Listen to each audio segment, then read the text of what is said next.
What is happening in the south of Lebanon? On Tuesday, the Lebanese army announced that its troops have begun deploying in the southern Lebanese town of Zawtar al-Gharbiyeh after Israeli forces withdrew from the area. Zawtar al-Gharbiyeh is one of 3 pilot zones where the Lebanese army is meant to assume control and take over the task of disarming Hezbollah. It marks the start of the first phase of a framework agreement signed last month between the US, Israel, and Lebanon. While the army's deployment was welcomed as an important step towards implementing the agreement, many key issues remain unresolved. Out of the 3 designated pilot zones, only the outskirts of Zawtar al-Gharbiyeh were actually occupied by Israeli forces, while the Lebanese army already had a presence in the 2 other villages of Froun and Srifa. Although Israel says it wants peace with its neighbor and that it has no territorial ambitions in Lebanon, it keeps undermining Lebanese efforts to assert the state's sovereignty and establish control in the south. Only hours after it entered Zawtar al-Gharbiyeh, the Lebanese army said Israeli troops opened fire at its soldiers. Since a ceasefire was announced back in April, and throughout the period of negotiations, Israeli forces have continued bombing, destroying, and occupying vast areas of southern Lebanon. For Netanyahu, his public discourse is, we're going to stay in this region.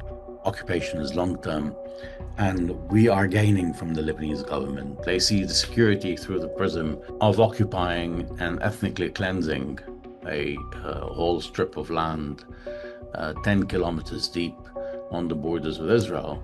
Gaza style ethnic cleansing is now seen as a security measure, which is totally justifiable on the Israeli side. And I think for the Israelis, there will be perhaps more pilot zones to be withdrawn from, but they will be limited. And I think Netanyahu's, by design, wants this to continue so that when he goes to the elections, he can claim, okay, this is a security zone.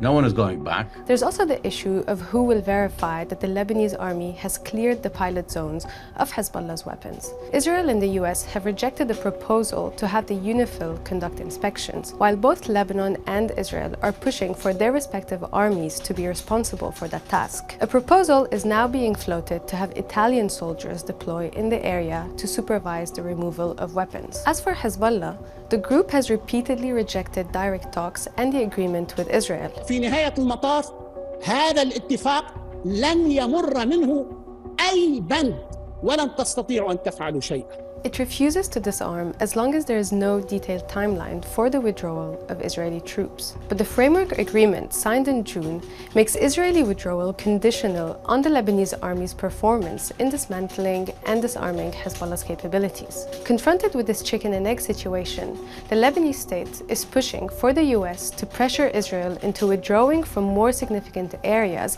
that it occupies, while projecting confidence that it is able to achieve Hezbollah's disarmament with US support. And that's precisely what Lebanese President Joseph Aoun was trying to do during a visit to the White House on Tuesday, the first by a Lebanese head of state in nearly 2 decades, which coincided with the Lebanese army's deployment in the pilot zones. I told him, I need 2 things from you: political support and supporting of the LAF, which is the LAF is the most trusted institution in the country, and it has the most powerful weapon, which is the trust of the public. President Joseph Aoun went to DC looking for 3, main concessions that he can get in there. One is a timeline for an Israeli withdrawal. Second, he wanted a meaningful Israeli withdrawal. And then thirdly, he wanted to get basically a meaningful ceasefire, a real ceasefire. And I think Donald Trump has the power to enforce these. He has the leverage over Israel. I don't think Trump, as in the case of Joe Biden,